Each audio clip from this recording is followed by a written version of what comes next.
Let me turn the music down. Hi everyone, it's Christy. Is it Thursday? I think it's Thursday. Yeah, happy Thursday, everyone. How are you doing? I hope you're doing well, whenever it is you are. And today we're going to be talking a little bit about elections. So welcome. It's technically weekend winters, but I call it the wine report, or sorry, the wine ant report, because of what Shuan had was made a whole video about me, making fun of me for not supporting Sanders, because I didn't think he was a Democrat, and I didn't think his policies were that convincing in terms of socialism versus Socdem, or social democrats, and where he drew the line. Anyway, so it's a little homage. I'm just playing with June. Yeah, I'm just playing a little bit. Wine ant report. Anyway, we're gonna look today. I think I'm gonna change the lighting on this. I'm gonna get out my handy. This is a really sophisticated lighting system that I've got set up here. I'm gonna take a clothespin and I'm gonna clip it to this shade that I have, so I get a bit. Oh, that's better. I think that's better. So yeah, guys, let's talk a little bit about elections, because wow, there is some historical stuff happening in America today as we speak, or at least in the last week, in addition to all the not fun coronavirus stuff that is now taking over the news again. We also had a lot of news in the way of happenings in the Democratic Party.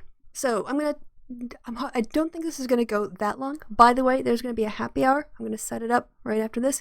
Kev and I are going to talk, probably not all about this stuff, talk about other things as well. But let me go ahead and do the transition here, so we can look a little bit at where we are with the election. So yeah, there's going to be a happy hour at 10. And as a consequence, I'm going to try to keep this pretty tight and data-driven and just kind of focus on that.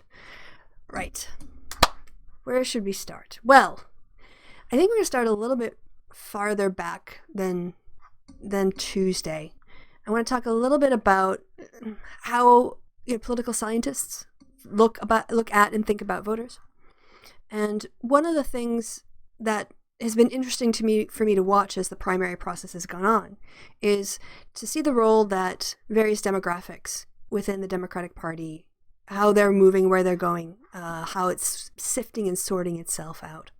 If you think about the Democratic Party, it is a collection of a very diverse group of people, not only geographically, but from different income backgrounds, from different education backgrounds, from different, obviously, ethnic backgrounds and experiences. And that's one of the things that I think we get our strength from, is because we can draw on a wider range of experiences and understandings in order to best formulate policies that are inclusive for everyone. But that being said, you might feel as an individual person that you're quite unique and that your choice is your own and very individual.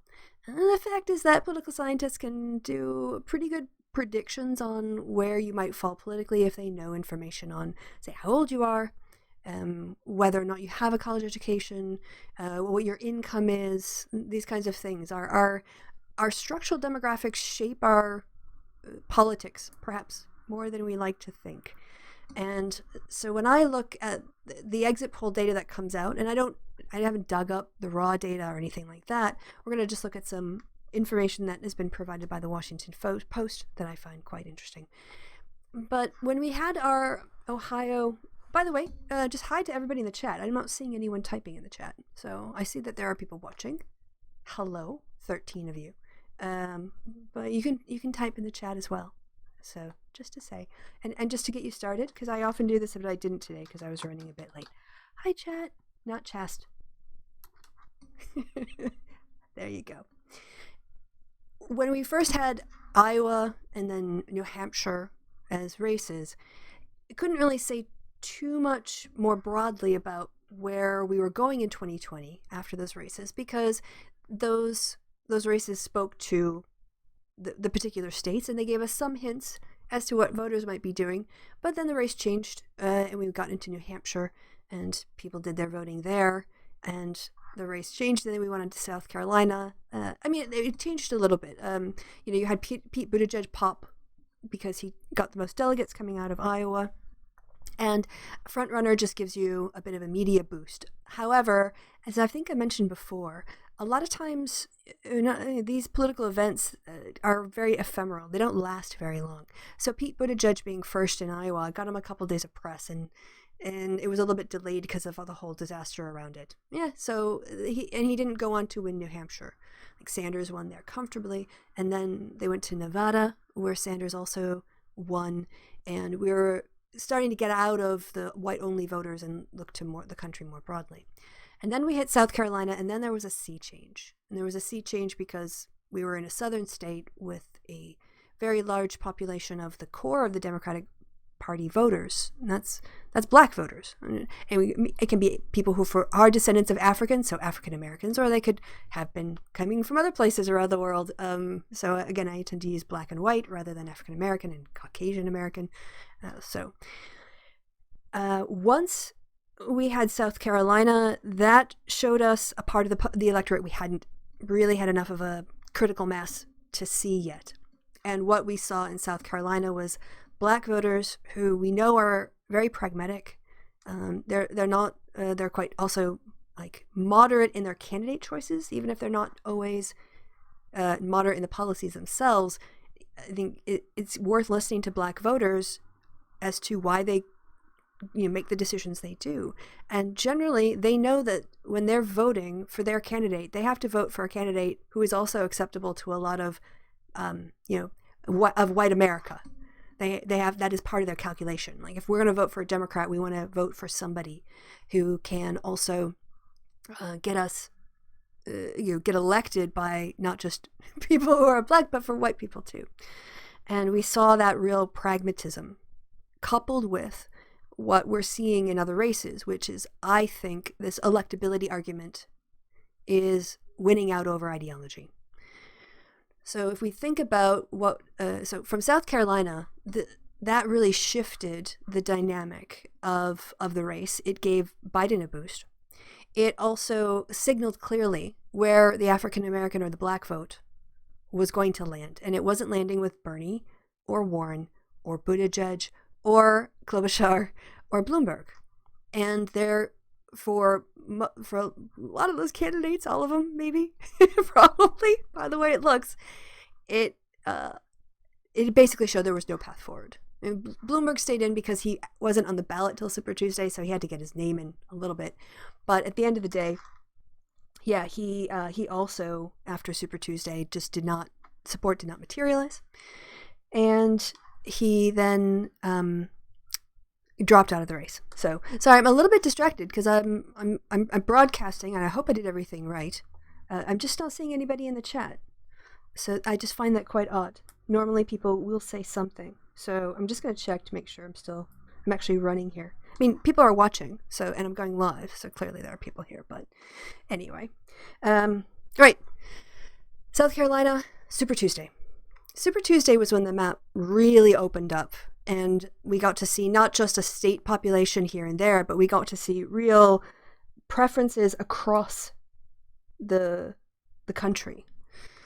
And we started to see enough clusters of demographics to be able to kind of transcend a state level and look more nationally, look larger at what people were thinking about and voting for nationally.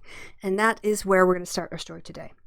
So a little bit back in 2016, we were in, someone's saying, we're talking in the chat for your show, but it's not showing up on the screen. That's strange. Well, I'll tell you what, I'll pop up. Thank you, by the way, Ryan. I appreciate that. I was wondering, okay. So I'm going to pop you out again. That's what she said. I'll save it, Christy. Save it for later. All right, that's better. There you are. Hi. All right. So, yeah, thank you for Facebook messaging me. I was wondering where you guys were. Okay, I can see you now. Hi. Welcome, everyone. We got Orion, obviously, the Shadow Bee. Hello. Herbie, Ramona, Faye Queen, Corey, JMM. Hello. All right. you guys are on the screen now and able to chat. So, yes, now if you have questions or other things, I can sort it out. I don't know what happened with YouTube, but it's fixed now, so let's move on. We came to Super Tuesday, and the exit polls dumped a whole bunch of data. We could look at it state by state. We could look at people, like I said, across state lines. So 2016, it was a very different situation to what we're facing in 2020. So I'm going to focus now more on Bernie Sanders. The story of Bernie Sanders' campaign is now becoming clearer in the data, and also what happened in 2020, and maybe looking back a little bit more to 2016. In 2016, we had Obama leaving. We had the Democrats who felt very confident, I know I did, about holding the White House. And we had a person who just seemed completely immoral and unelectable running in the Republican side. I see you. Yes. Hi, chat. And in that position, having had 8 years of Obama, and some people, of course, on the progressive side were disappointed with Obama. Other people, like myself, I don't consider myself, I guess, in light of now what I see in other people in the party, I don't consider myself very liberal. In Wisconsin, I probably would have considered myself very liberal because I was living in a Republican district. But seeing the broader swaths of the Democratic Party, I would put myself as the liberal, but not moderate or conservative Democrat. But we had progressive Democrats who wanted to do more and felt, Obama hadn't done enough. There was more to be done, and Bernie Sanders had his message of change. So it wasn't. It was a change message in an incumbent Democratic White House bid, if that makes sense. Elections are either about keeping somebody in their job or firing them for presidential elections and congressional elections too, ultimately, as well. But when it comes to president, people have a better sense of managerial competence because they see it and they see the person working every day. And so I think Democrats felt a little more, because we didn't, Trump was kind of hard to believe, and he was going to end up coming out of that primary being the person. Anyway, the Democratic primary was more open to a change candidate, to a change government, to doing more, going forward, not kind of keeping things the way they were or even going back. And Hillary Clinton, for whatever reason, I have some thoughts. 2 years of nonstop Republican taxpayer-funded investigations and focus dropped her approval ratings down from 60% down to 40% by the time she started running. And there were discussions of, perhaps some sexism, things like that. But 2016, it is what it is. It was what it was. I'm not going to answer that. Usually when people are ringing my door, it's because they've got a package for somebody else, and I'm not expecting a guest, so we're all good. So I just kind of half heard that out of my earplugs. And just checking my messages, is anyone saying, "Hey, Christy, I'm at your door"? No. So that's not getting answered. No, go away. I'm broadcasting. Go away. Trying to get back to my train of thought. People who didn't like Clinton had an option. They had an option of Bernie, and Bernie's campaign picked up steam. He was never in the lead. I went back to Real Clear Politics and checked, and he never actually became the front runner at any point, but he did get close quite often. And he, even when it was, not possible for him to win mathematically, he took the tactic of the superdelegates, and the convention and the fight over the nomination lasted all year, all summer. It was very acrimonious. There was a lot of hot feelings on both sides, and the convention itself was very contentious. And then we picked Clinton, and even though she won the popular vote by 3 million because of the Electoral College, and I would put my hand up, and offer the explanation that Republican voter suppression in Wisconsin made the difference in the 22,000 votes that were there, but we ended up with Donald Trump. Bernie decides to run again, 2020. I think he was putting a lot of emphasis or expectations on the fact that he could build from what looked like a lot of support for him and his agenda in 2020. So he started off with all the advantages of an incumbent sort of candidate. He had a grassroots network that was nationwide. He had a fundraising structure. He also had a very enthusiastic base that were willing to work for him. The question was, how wide was that support? And he, because of his money and his dedicated base, for the first part of the primary, looked quite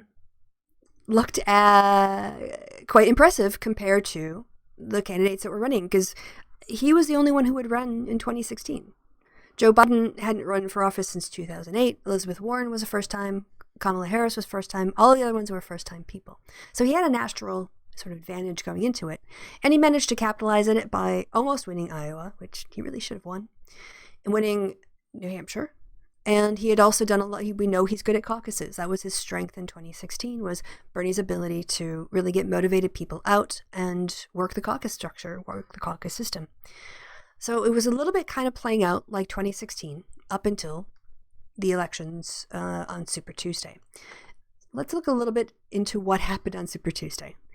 And what my thesis is, I'm going to offer here, and then the rest of the time I'm pretty much just going to explain my thesis, is that Bernie's 2016 support was in part due to anti-Clinton sentiment, maybe 5 or 6 points. I guess there are going to be people who are going to do better and more mathematical analysis from, in terms of comparing to his performance against Clinton and Biden. And there's other reasons that people might be picking Biden, but there's certainly a noticeable and numeric difference in terms of his ability to get out people and who he's getting out in 2016. 2016, Bernie did well in rural areas, especially with white voters. You saw him on Fox News a couple of times. Why? Well, because that's where white kind of rural voters tune in. That's what they're watching, and he was trying to reconnect with that audience. But those voters had a different situation. 2020, we're facing an incumbent president who is a maniac at the wheel. He's uncontested in his own primary. He's ready to take on whatever Democrat there is. And voters are now being asked to make a decision between kind of maybe voting with their hearts and going for the person that is closest to them ideologically, or voting with their heads and vote for the person they think can win. Vote for the person that might not be their personal preference, but is the strongest candidate to put up against Trump. A pragmatic vote versus an ideological vote. Head over heart. And when we saw the results coming out of South Carolina, the wave of black voters for Biden, I mentioned this before. Joe Biden's crowd surfed. Just a sea of voters, black voters in South Carolina to get him across the line. The question was, are South Carolina voters going to do that? Are black voters in South Carolina going to do that in other states? So this is something we can use as a benchmark. And we can use it as a benchmark to look at what happened this last Tuesday to see if this pattern holds.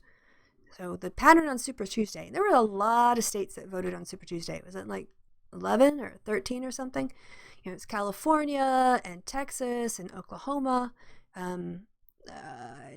Arkansas, Alabama, South Carolina, North Carolina, North Carolina and Virginia, Tennessee. I guess I didn't really even realize Tennessee voted already. But there was a whole bunch of voters who came, and the exit polls don't talk to every voter, but they go to sort of bellwether or important districts for representation, like that district kind of represents other similar districts that have similar outcomes. And so it's the closest. We don't have, when people vote, they don't give you their opinion. They just give you your vote. And exit polls are the best way to find out what voters are thinking.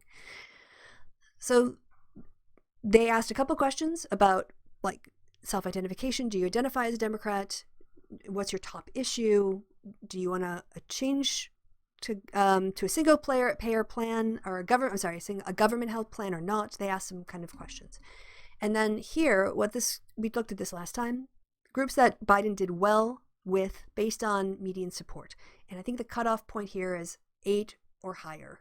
So you'd have to get an 8-point difference outside the margin of error in order to be like what we call statistically significant. We can generalize that this is representative of a population within a margin of error, but outside the margin of error, we're getting way more confident. So who did he do best with? Well, we know black voters came out in force for Biden, and not just in South Carolina. We'll take a look at that. Older voters, he was up, so that was up 41 points on Sanders. That's huge. When you've got like a third of your voters and you've got a 40-point advantage in that group, that is just like a big block of votes. It's gonna be hard for other people to catch you if you've got that much support behind you. Older voters, voters over the age of 65. So we're talking here elderly people, the people who are really worried about their health care and access and all kinds of things, up by 32%. People who don't want to change to a single government health plan, he won by 30%. I don't know what percentage of the population they were, but clearly, people are seeing Biden as the Obamacare person, the person that if you don't want to go to a single government health care plan. Late deciders. And this is really key because late deciders normally in an election, if you were to guess, late deciders would kind of break the same way that earlier voters did. Because unless something really is changing about the race, they're kind of going to break in pretty much the same proportions. And here we saw a massive swing to Biden. There was a real effect of, okay, the party got behind him. Well, first, black voters got behind him. Black voters are the people who shaped this election. Black voters decided the Democratic candidate. And I think this is an important point to make going forward. No Democratic nominee has ever won the nomination without at least a majority of black voter support. So this is worth noting. And I think especially in white circles, in the circles of like white liberal types and who maybe don't have a lot of connections with black voters, I think for white liberals like me in the Democratic Party, it's time for us to kind of get it through our heads that black voters are the people who have the power in terms of the nomination process. If they, as a collective, when they get behind a candidate, if they want to unify behind a candidate, they will shape our party. And so you got to respect the will of those voters. That's where they want the party to go. Moderate or conservative Dems, he won by 28 points. People who have an unfavorable view of socialism. People whose top issue is race relations. Biden won by 26 points. And when you talk about having such a key constituency, such a large percentage, the people who shape the party being black voters, then you need to win on those issues. You need to win and be trusted or seen as the best. You don't have to, and again, black voters being pragmatic, it's not like they're looking for the perfect candidate. They've been voting for flawed white candidates and flawed white men for centuries, like when they could vote, decades, like when they could vote. People from 45 to 64, people who prefer a candidate who can beat Trump. He won by 22 points. Biden won people who identify as Democrats by 16 points. He won women by 12 points. Top issue, healthcare. He actually won on the healthcare issue on Super Tuesday. People who said their top issue was healthcare, and this did not get picked up in the media. And it really should have been a kind of a warning sign to the Bernie Sanders campaign. Joe Biden on Super Tuesday was winning on healthcare. He was winning on race relations and healthcare. Then he also won over people who are somewhat liberal, college graduates, and whites. Just demographically, he's winning white voters, black voters, everyone between the ages of 45 and above. Liberal, somewhat liberal, moderate or moderate conservative or somewhat liberal Dems, women, and college graduates. So who is Bernie Sanders' base, or who came out for him on Super Tuesday? People under the age of 29 and younger. People who identified as very liberal. Also people who are between 30 and 44. So there's a huge age, as we say, in cohort difference. People who have a favorable view of socialism, who support single health care, who want an ideologically compatible candidate, and Hispanic or Latinx voters. And you can see that Joe Biden just has way more categories in his, I should change the lighting. He has way more categories in his favor. So we've seen this now. We've seen this pattern. What happened? What happened in Michigan and the other Democratic states? Hold on 1 second. Let me go to my, this one here. I'm just going to change the lighting. You lie. You don't have that on. I don't know why it's unable to connect. Oh, boo. Boo to you. All right. let's take a look at Sanders, because there were fewer categories. So the question was, in Michigan, in any of the places that voted on Tuesday, did Bernie Sanders expand his base? That's ultimately, if he was able to change the race from what it was like on Super Tuesday, was he able to change? There we go. That's a bit much now. I think that's too much. That's too bright. Okay, about there, about there, about there, a bit more. All right. Well, he again got ages 44 and under. He got very liberal. He had people who want to support the change to the healthcare agreement. The economic system needs an overhaul, and people who make less than $50,000 a year. Okay, 1, 2, 3, 4, 5, 6, 7, or so. Like 1, 2, 3, 4, 5, 6, 7, 8. Okay, 8 categories. So, and again, this is at least an 8-point spread, higher than 8, 9 or above. Who did Joe Biden get? Well, this time, in terms of opposing a single government health care plan, he got 57% of those voters. People over the age of 65, he won again on race relations. He won again with black voters, moderate and conservative Dems, people aged 45 to 64, people who wanted a candidate who could beat Trump, the people who thought economic system needs minor changes. Again, late deciders. All those undecided voters swung to Biden. That's huge. People who make $100,000 or more a year, women. Now, he also does well with people who make $50,000 a year, so don't just stop there. He won women again, this time by even more. What did he win women by last time? 11? Yeah, women. No, wrong one. Where was Super Tuesday? Oh, that was, 12% on Super Tuesday. There was an even bigger gender gap in Michigan. We're only looking at Michigan here, okay? This is just from, Michigan. I think there's other ways we're going to get to a drop down. He won again with Democrats. He won again on healthcare. Voters trusted Biden on healthcare. He won union households by 18 points. He won people who were somewhat liberal. He won people who were making between $50,000 and $99,000 a year. He won people without a college degree. He won people with a college degree. He won non-union households. He won white people. So he won white people, black people, anyone over the age of 45, women, self-identifying Democrats, union households, non-union households, households above 100,000, income 50 to 90, and people with a degree and without a degree. Did I mention white voters? So black and white voters. This analysis is useless. This analysis is going to tell you why Bernie is going to get out of the race shortly. He's not expanding his base. This group that is voting for him in Michigan looks identical to the people who turned out for him on Super Tuesday, and he lost. So this is what people are seeing inside the Bernie Sanders campaign. He's not winning. So again, just looking here, Biden wins big among black voters, and he also won big with white voters. So if you can't win with black voters or white voters, or with women or Democrats or union households or non-union households, this is why Bernie got blown out.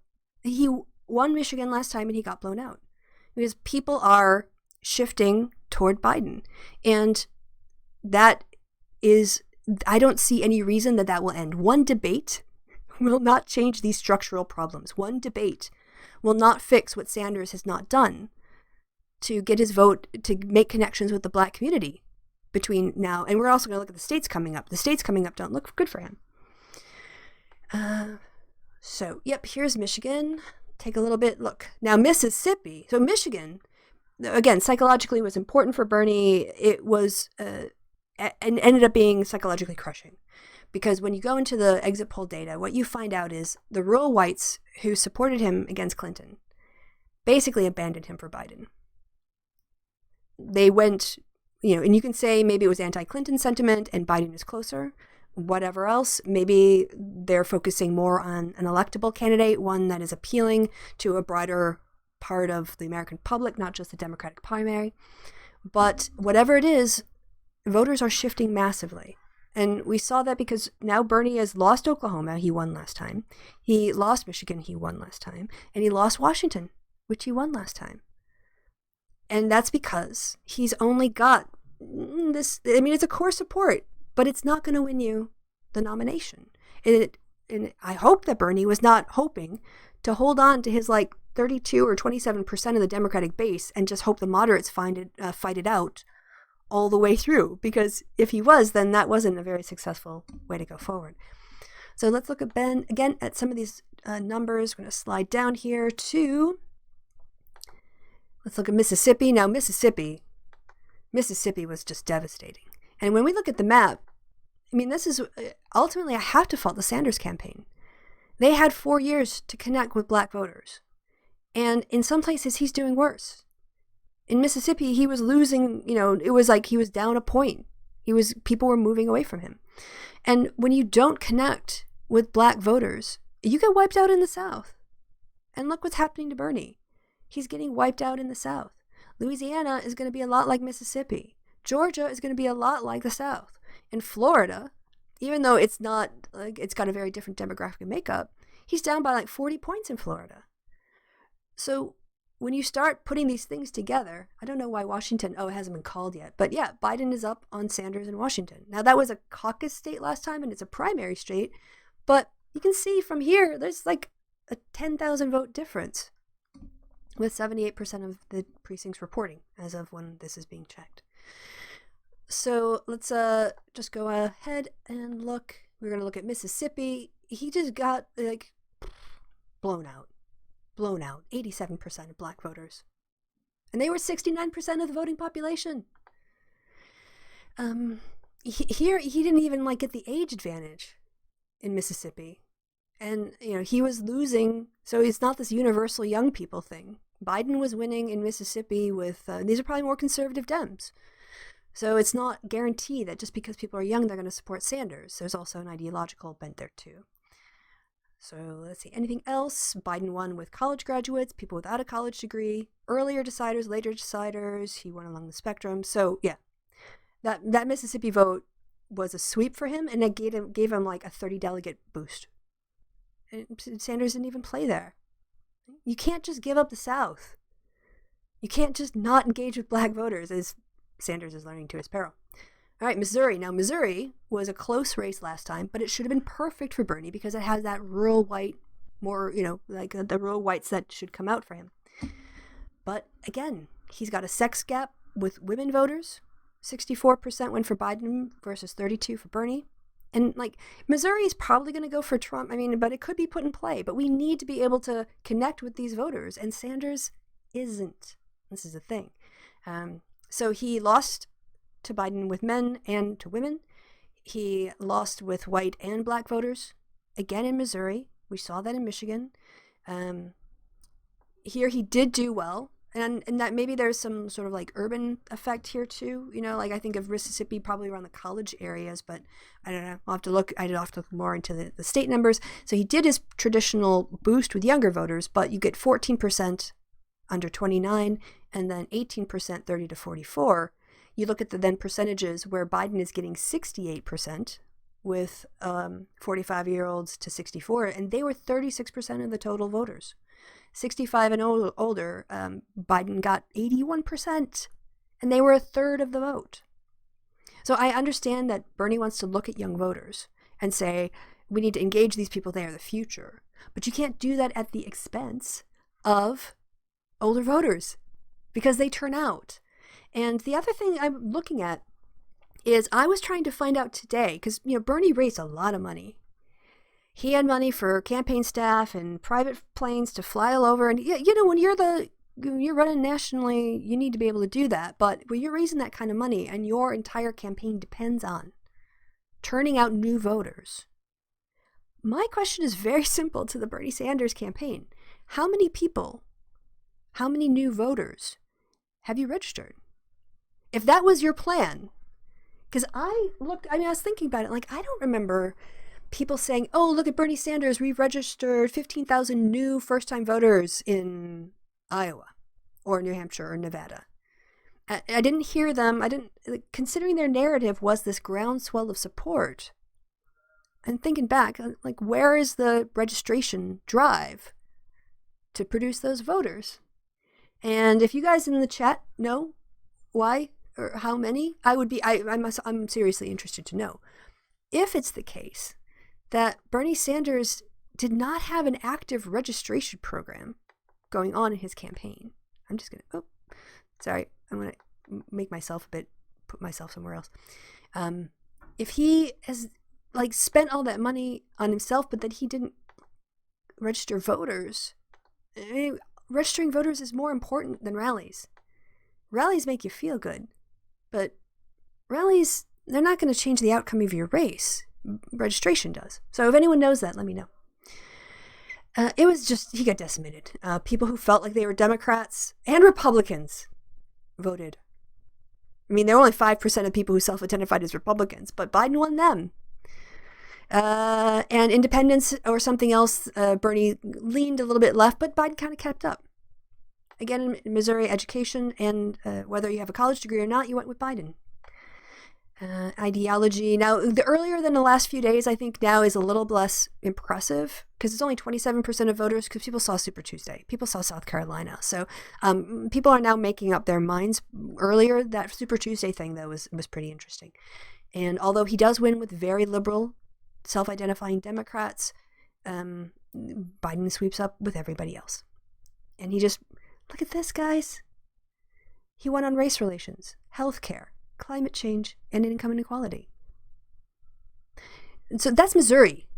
And Missouri is a good mix. You got urban, you got rural, you got some liberal, you got some conservative. It used to, voted for Claire McCaskill. It used to be kind of a purple state. Joni Ernst is kind of in trouble because she's clinging to Trump.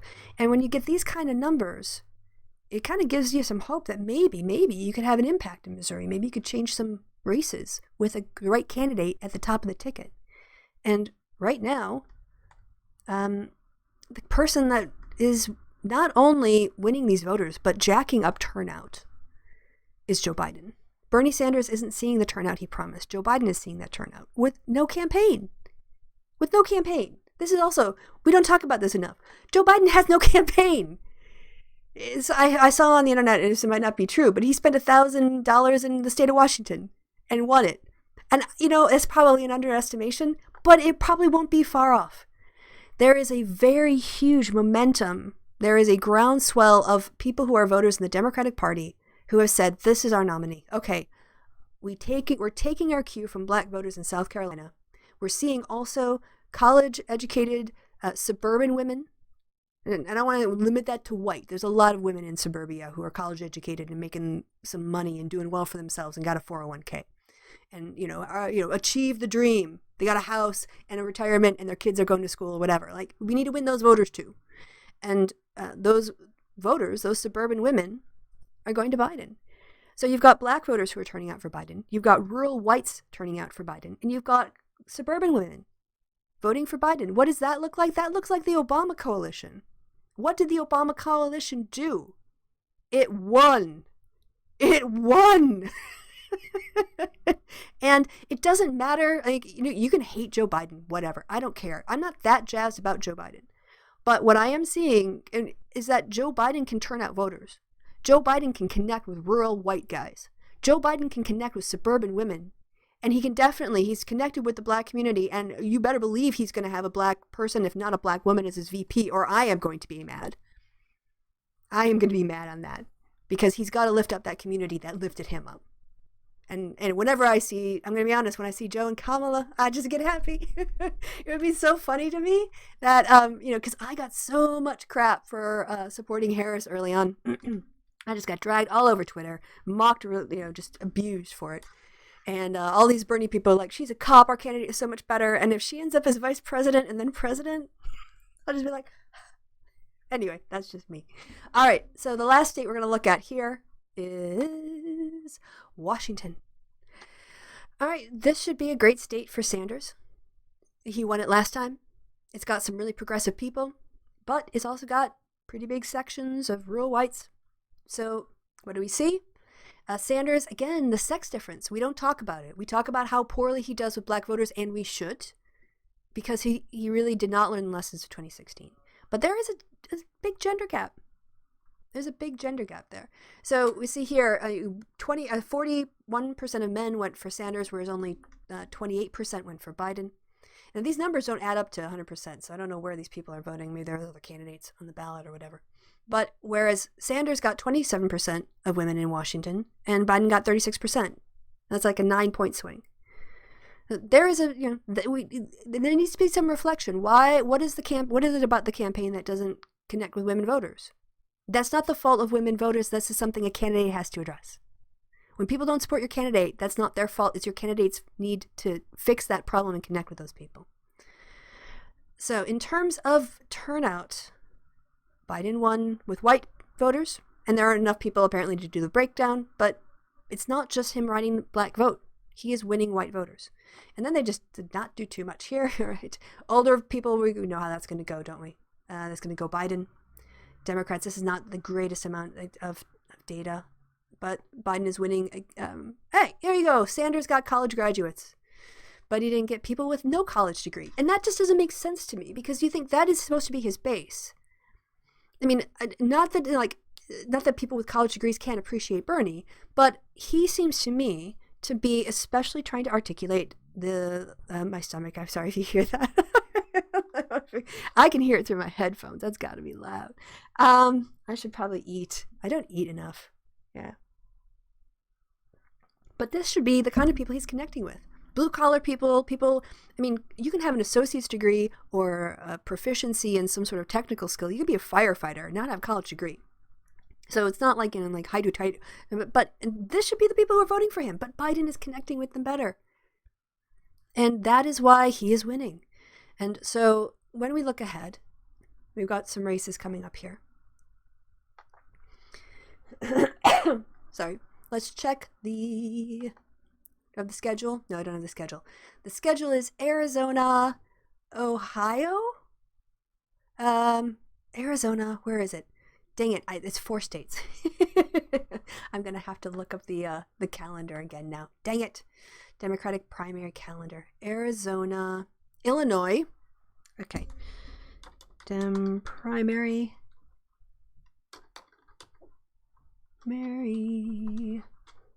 March.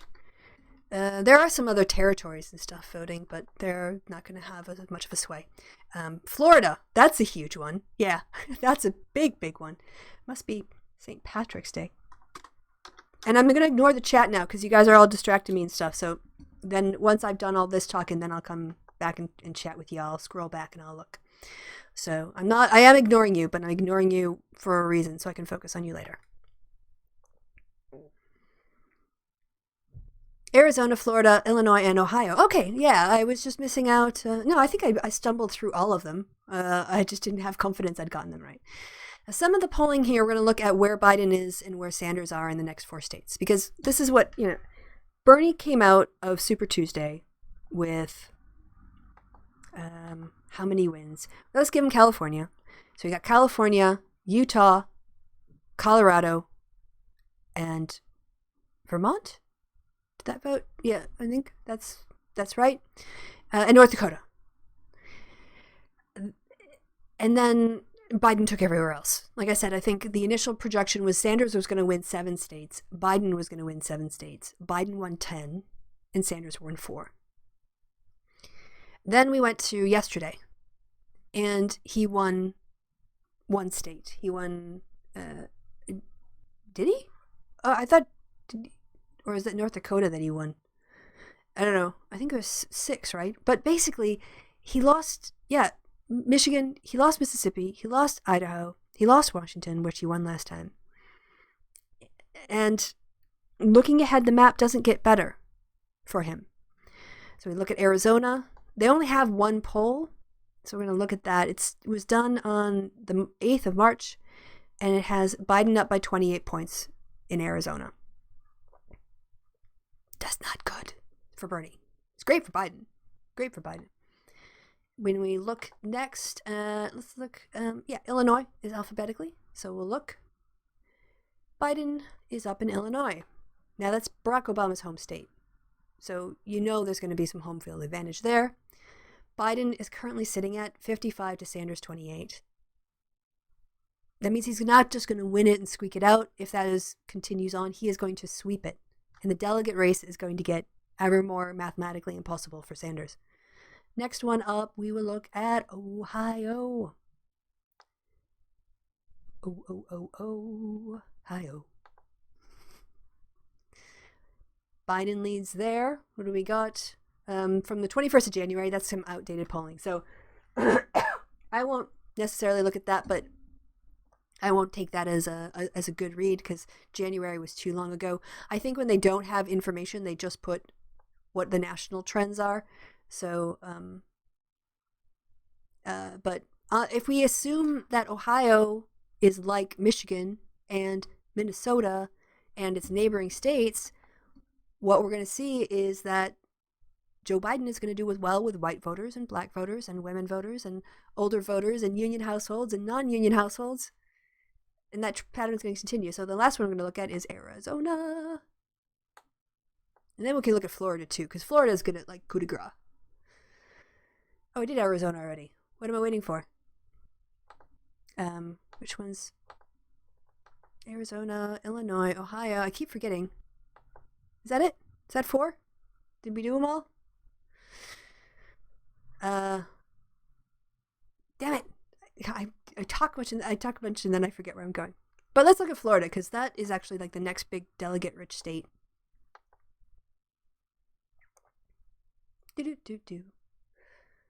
And coming down here, added today. Fresh, hot data, fresh off the polling griddle. I started that and then went nowhere. Oh God, these are. I mean, Bernie's probably not even going to spend money there. But Biden up by 44, Biden up by 56, Biden up by 36, Biden up by 28. So here is what ultimately becomes a maths problem for Bernie. He's not just losing states. He's losing states by a lot. And he's losing states because he's losing in every demographic except for a very narrow base of very liberal, very young, and Hispanic voters. And they just don't, there's not enough of them. Even if, maybe if they turned out at 100% and only voted for Sanders, that would be amazing. But what we're seeing is a structural preference for Biden that transcends geography. So it's not a state-by-state game anymore. What we're seeing is that Democratic voters, people who are voting in the Democratic primary, they're just picking Biden. They're deciding to go with a safe pair of hands. They've decided to go with somebody who has had experience in government and isn't about to disrupt things more. And they want to roll things back, roll all of Trump's stuff back. So when you're looking at electability, and you're looking at one candidate who is saying, we need to, almost like a restoration, campaign. Do you remember how nice it was when we had someone who was calm and collected and competent in the White House? Well, I served with that guy, so I can do that. Or you have someone who's like, I'm going to add more change to the system. Now, if you really want to see change, that's the message you want to hear. But I think it's time for Bernie Sanders supporters to realize you're not convinced. The rest of the party doesn't want change right now. They want stability. They want electability. They want to rescue the White House from this maniac and then work on progressive change. And that's not going to change with one debate. Bernie Sanders, as I said, can't reconnect with black voters. He can't fix his gender gap problem. He can't reconnect with rural whites in one debate. Because who's going to watch it? People who are interested. And then there'll be some media coverage. Debates generally don't change elections. And the sort of aberration of it, debates changing Michael Bloomberg's campaign, was that it was the first time he'd gotten on stage on a national setting and people got to see him and they decided they didn't like what they saw. So in these kind of situations, debates are not going to be game changers. They're not going to fix his problems. And some of these things are already kind of like, set in stone. So we have Joe Biden, who's just racking up the delegates. Oh my gosh. He's already, 845. Sanders is at 693. Biden is going to sweep the South. He's going to not only, I don't even know if Sanders did he even get, oh my God, he didn't get, guys. I heard about this and I didn't know what the final number was, so I just looked. Bernie Sanders did not reach viability in Mississippi. He's going to get maybe congressional delegates. He's going to get like maybe 3 delegates out of Mississippi because he didn't even get enough votes to be viable. Let that sink in. He's the incumbent Democratic candidate. And he got thrashed by a guy with no money, but who was a safe pair of hands and is not offering a change platform. I mean, some change, not radical change, not revolution. It's not really revolution. Okay, we'll use Bernie's term. People who don't want a revolution. So Biden's just got that huge bump from sweeping it, and he is going to sweep Louisiana, and he's going to sweep Georgia, and that lead is going to grow. So the question for Bernie Sanders is, California's already done. It can't save him. And he did not get the 300 delegate boost that he was hoping for. Let's see where they are. California, get your crap together. You guys need to be faster on this stuff. Where are we at? Sanders got 200 delegates. Biden is 145. He could be up by 300 right now if the voting dynamics have been different. So considering California's behind him, he can't just easily sweep up 300 votes. How does he catch Joe Biden? How does he catch Joe Biden when he's going to get blown out in the South? And he's going to get blown out in the Midwest? And this is why he is seeing the writing on the wall. And if you listen to his speech yesterday, you could see he was actually signaling his exit from the race. Now, I would have liked, personally, a big dropout because I just want to get on with it. But, like Warren wanted to end her campaign on her terms, but she ended it. I'm fine with, it's not like he needs my permission. But, like Bernie Sanders wants to do this debate and have his sort of like last chance to talk with the American people. And then get blown out on Tuesday and leave the race by the end of March. Well, thank you, Senator Sanders. Like, just don't drag this thing out. That's my plea. I was like, see the writing on the wall. And there is another really good reason actually why Bernie should get out. It's psychologically traumatizing to his supporters to watch him just have Joe Biden wipe the floor with him. And that's not going to change in the next couple weeks. He's going to lose. He might get a state here or there. But psychologically, this is crushing. And sometimes it's better to exit the stage with a bit of dignity and keep that in reserve, keep that goodwill and keep that hope alive, than to just take punch after punch and then go down. If you're going to take punch after punch and punch, and then you're going to get up and you're going to, fight back like Joe Biden did, well, then that's one thing. But it's just, even if he swept New York State, he's not going to sweep Pennsylvania. Not with that rural white vote and Joe Biden's connections. He's not going to win West Virginia or Kentucky. If he can't win a Tennessee or Virginia or Missouri, Illinois is going to be a good place for him, for Joe Biden. Kentucky's. So you can just see that at this point it's about wrapping it up, and it's about Bernie Sanders trying to figure out a way to get the things that he cares about onto Joe Biden's platform. And I don't think the right way to go about it, honestly, I'm going to be honest here, there's a whole framing in the media. Oh, there's this youth turnout, and they really need to be engaged, and, what's Biden going to do to win him over? And Biden should. And Bernie Sanders should also, if he wants to be the true Democratic candidate that he says he is, then he's going to need to be that bridge between his supporters and Joe's race. He's going to need to demonstrate the courtesy and the sort of collegiality and do the backing and get behind the nominee and make that transition easier for his supporters and also acceptable for his supporters. Unlike what happened with Clinton, and he fought her all the way. I think given this result, given that he doesn't have the anti-Clinton, the anti-Hillary bump to help him, I'm going to move that into America ad over because it's flashing and annoying me. Oh, hey, there's all my windows. I didn't mean to do that much. Okay.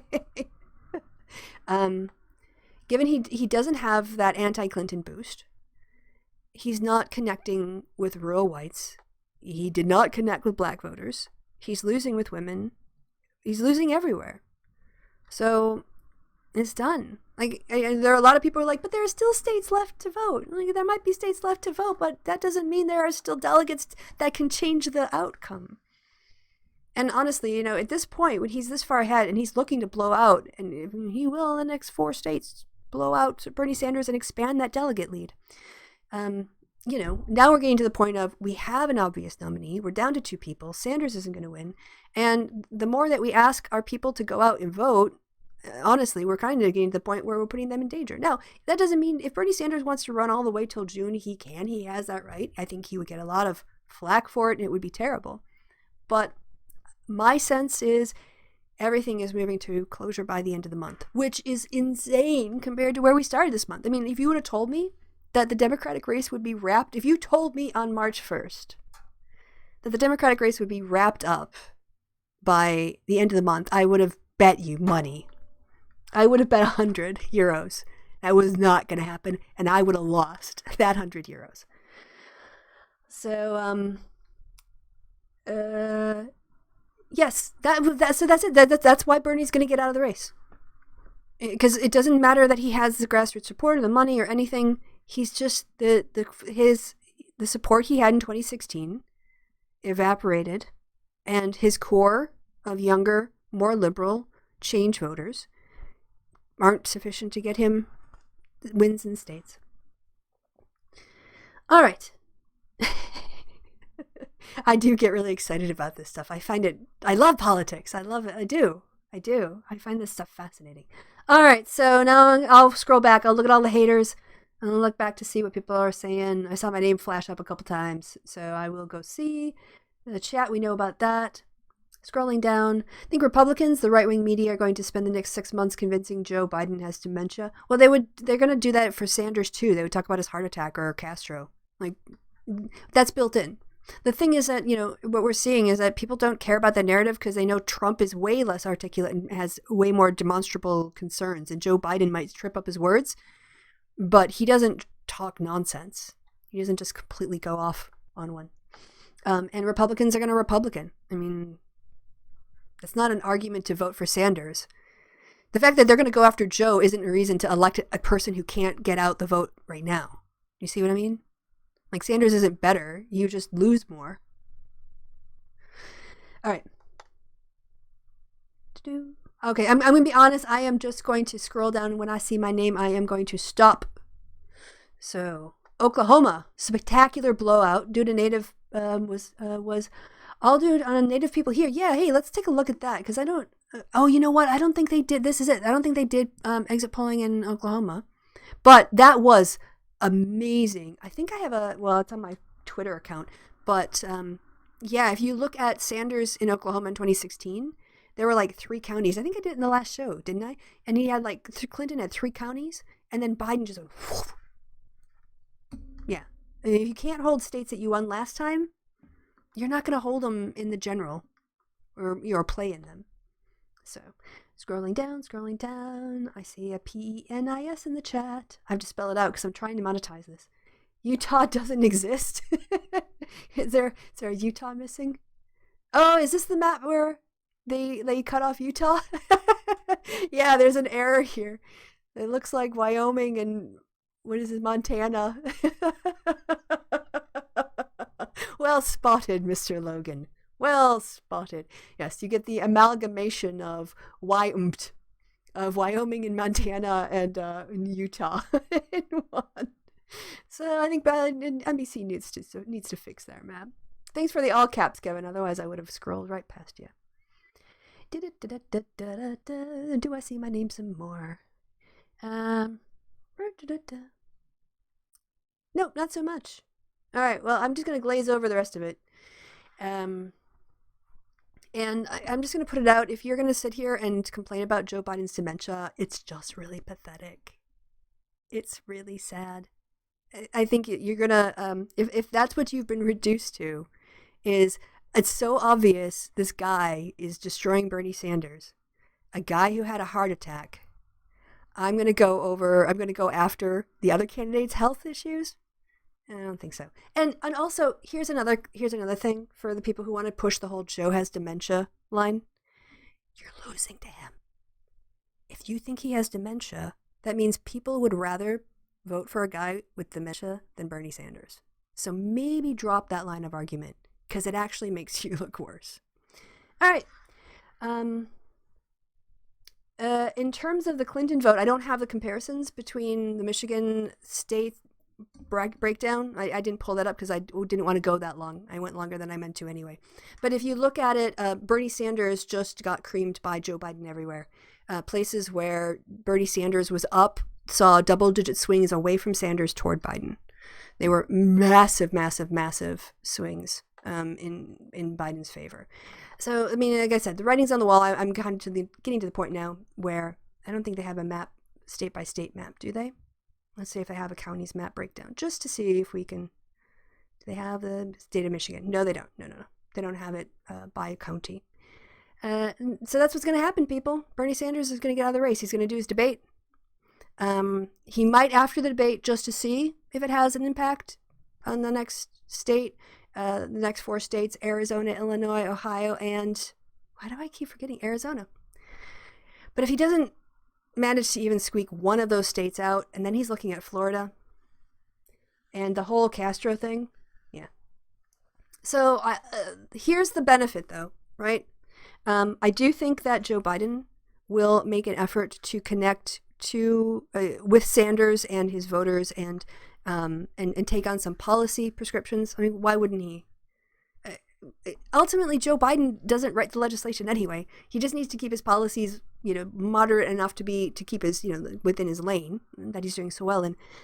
So I very much assume that there will be some sort of rapprochement between the two elderly gentlemen, and Bernie Sanders will get behind Biden, and this race will be wrapped up before April Fool's Day. Boom. That's it. So that was fun, guys. That was an interesting 2020 race. I mean, obviously, I'm calling it a little bit early. We'll have to see exactly what happens. But barring... And the other thing, can I be honest? Another thing I'm happy about the fact that this race is over is I don't want Joe Biden and Bernie Sanders getting coronavirus and dying from it. I don't want either of them to get sick. And so this is, also I should say, I didn't mention it before, but another reason why Sanders really doesn't see a path forward is he lives kind of like Trump does. He really thrives off his rallies. And his rallies, he can't do them now.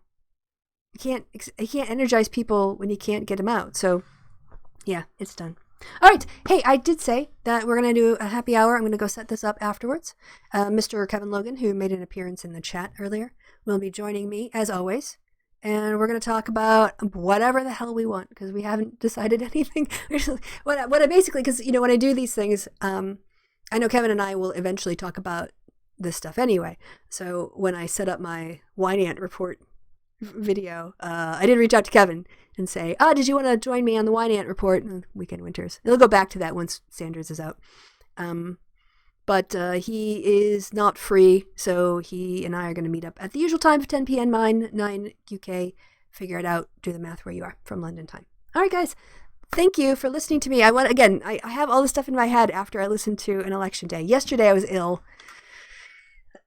Still a little bit coffee. But, I will rest my voice and see you all again in a little under 3 hours. Back here on my channel. This time with way more PENIS and Kevin Logan. So until next time, guys, I have been Christy. Y'all have been awesome. Thank you for stopping by. And we'll see each other again really soon. Okay. Bye-bye.